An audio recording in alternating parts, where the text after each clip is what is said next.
بسم اللہ الرحمن الرحیم۔ میرے پیارے عزیز و بہن بھائیو، السلام علیکم۔ درود شریف پڑھیں، پھر چلتے ہیں حدیث کی طرف۔ یہ حدیث مبارک بخاری شریف کی روایت ہے۔ اس حدیث میں بتایا گیا ہے کہ مومن بندے کو قبر میں کس طرح بٹھایا جائے گا۔ حدیث کو آخر تک لازمی سنیے۔ سرکار دو عالم کی حدیث سننا بہت ثواب کا کام ہے۔ نبی کریم صلی اللہ علیہ وآلہ وسلم نے فرمایا کہ مومن جب اپنی قبر میں بٹھایا جاتا ہے تو اس کے پاس فرشتے آتے ہیں۔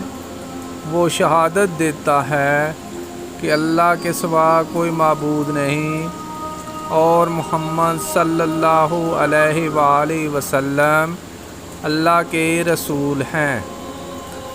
تو یہ اللہ کے اس فرمان کی تعبیر ہے جو سورۃ ابراہیم میں ہے کہ اللہ ایمان والوں کو دنیا کی زندگی اور آخرت میں ٹھیک بات یعنی توحید پر مضبوط رکھتا ہے۔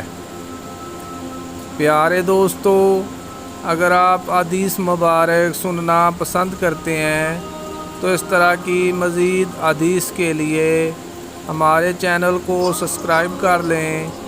برائے مہربانی ویڈیو کو لائک بھی کریں۔